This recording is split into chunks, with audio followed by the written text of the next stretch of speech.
وہ کیسا سہانا دور تھا جب ہماری وحدت ضرب المثل تھی، جب ہمارا اتحاد اتفاق وہ اس قدر اٹوٹ تھا، اس قدر مضبوط تھا کہ اپنے تو اپنے غیر بھی ہماری وحدت کو بیان کیا کرتے تھے۔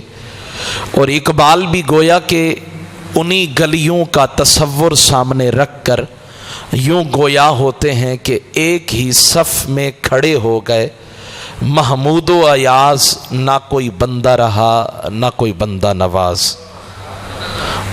وہ اتفاق تھا، اتحاد تھا۔ ایک مومن کو درد ہوتا، تکلیف ہوتی تو جتنے مسلمان ہوتے سب کو اس درد کا احساس ہوتا۔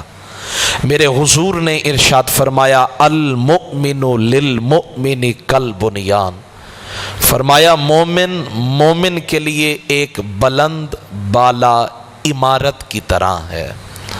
آپ نے کبھی دیکھا کہ ایک عمارت تعمیر کیسے کی جاتی ہے؟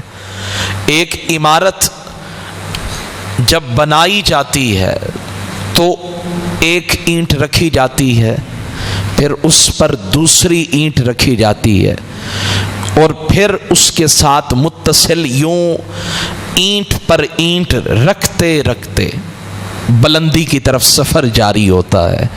اور آپ نے دیکھا کہ اگر اینٹوں کو اکٹھے اتصال کے ساتھ ملا کر نہ رکھا جائے تو عمارت کبھی بھی مضبوط نہیں ہو سکتی۔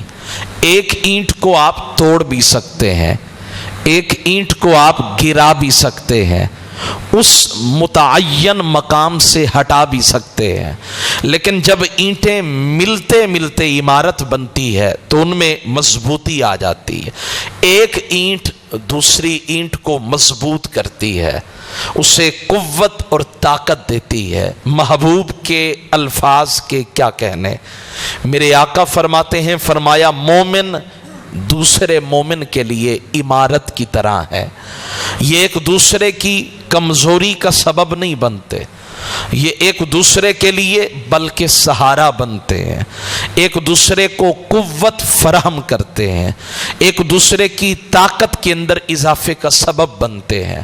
میں اگر آپ میں سے جو تاریخ کا مطالعہ کرنے والے ہیں آپ سے پوچھوں کہ وہ 17 سال کا نوجوان مجاہد محمد بن قاسم رحمت اللہ علیہ، جن کے نقش پا کے آثار آج بھی آپ کو سندھ اور ملتان کے قلعہ کوہنا قاسم باغ کی صورت میں آج بھی محمد بن قاسم کے جہاد کے وہ آثار بیان کر رہے ہیں۔ اگر میں آپ سے پوچھوں بتائیے محمد بن قاسم کی تاریخ کیا ہے؟ جس کے چچا کا نام حجاج بن یوسف تھا، چچا اتنا بڑا ظالم کہ وہ گردنیں کٹوا دیتا، اور جس نے بہت بڑے تابعی، بہت بڑے اللہ کے ولی اور عالم کو حضرت سعید بن جبیر رضی اللہ تعالیٰ عنہ کو شہید کروا دیا۔ اتنے بڑے ظالم سے اللہ نے کام کیا لیا؟ وہ ایک بہن کی صدا پر محمد بن قاسم عرب سے نکلا لشکر لے کر، قافلہ لے کر، اور پھر سندھ کے راجے مہاراجے، ان کی مملکت، ان کے علاقے، ان کی سرحدیں روندتا ہوا ملتان تک پہنچا۔ یہ کیا تھا؟ یہ امت مسلمہ کی غیرت تھی، یہ امت مسلمہ کا وقار تھا کہ وہ ایک بہن کی صدا پہ وہاں سے لشکر چلا اور کہاں تک پہنچا۔ اور آج ہزاروں نہیں لاکھوں بہنیں پکار رہی ہے، لیکن محمد بن قاسم جیسا اب جذبہ ایمانی کہاں؟ اے باد صبا کملی والے سے جا کہیو پیغام میرا، قبضے سے امت بیچاری کے دین بھی گیا دنیا بھی گئی۔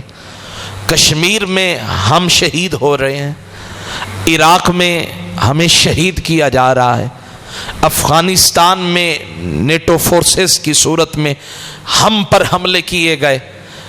پہلے روس نے پنجہ آزمائی کی لیکن ٹوٹے ٹوٹے ہو گیا، اور جب اس نے دیکھا کہ اب میرے اندر جان نہیں رہی، تو اس نے اپنے بڑے بھائی امریکہ کو دعوت دی، اب تم آؤ۔ اب اس نے بھی آخر کار سالو لگانے کے بعد اور اتنے ملکوں کی مل کر افواج نے بار بار حملے کیے، مسلمانوں کو ختم کرنے کی مذموم کوشش کی، لیکن خود ٹوٹ گئے، خود کے لاشیں جو ہیں نا وہ سنبھالے نہ گئے، خود کی طاقتیں کم پڑ گئی، لیکن مسلمانوں کو جھکا نہ سکے۔ افغانستان پھر امریکہ کے لیے لاشوں کے تابوت بن گیا، وہاں کے پہاڑوں سے سر ٹکرا ٹکرا کے آخر کار انہیں کہنا پڑا مہربانی کیجئے اب ہمیں یہاں سے نکلنے دیجئے، ہم مذاکرات کی ٹیبل پہ آتے ہیں، ہمیں یہاں سے نکلنے دیجئے۔ میں نے کہا یہ بتاؤ افغانستان کے ان مجاہدین کے پاس کون سی طاقت تھی؟ تو جواب آئے گا اسلام کی طاقت تھی، جواب آئے گا وحدت کی طاقت تھی، جواب آئے گا اتفاق اور اتحاد کی طاقت تھی۔ ان کے پاس اسلام اور کلمہ کی طاقت تھی، جنہوں نے اپنے وقت کی دو سپر طاقتوں کو ٹکڑے ٹکڑے کر دیا اور نکلنے پر دم دبا کے بھاگنے پر مجبور کر دیا۔ کاش کہ اللہ تعالی ہمیں یہ سبق عطا فرمائے۔ صدام شہید کو شہید کیا گیا، وہ کون تھا؟ وہ مسلمان تھا۔ مجھے بتائیں محمد مرسی کو جب شہید کیا گیا زندان کے اندر، وہ کون تھا؟ وہ بھی مسلمان تھا۔ جتنے ہمارے قائدین، جتنے ہمارے لیڈر، ہمارے بڑے بڑے حکمرانوں کو ختم کیا گیا تاکہ یہ امت اٹھ نہ سکے، یہ امت پھر سے ہوش میں آ نہ سکے، یہ امت پھر سے ملی وحدت کا نغمہ گا نہ سکے، یہ پھر سے اٹھ کر جہاد کے خوبصورت ترانہ پوری کائنات میں سنا کر اسلام کے بول بالا کا ساری کائنات میں جذبہ عام نہ کر سکے۔ اقبال کہتے بجھی عشق کی آگ اندھیر ہے، مسلمان ہی فقط راک کا ڈھیر ہے۔ کشمیر میں ہم تڑپتے رہے، افغانستان میں ہم پر ظلم کیا گیا، عراق کے اندر ہماری کمر توڑی گئی، آذربائیجان کے اندر ہمارے اوپر ظلم کیا گیا، یمن کے اندر ہمارے مسلمانوں کو ایک دوسرے کے خلاف کھڑا کر کے سعودی عرب اور یمن کو ایک دوسرے کے مقابل لا کے کھڑا کر دیا گیا۔ کہاں کہاں ہم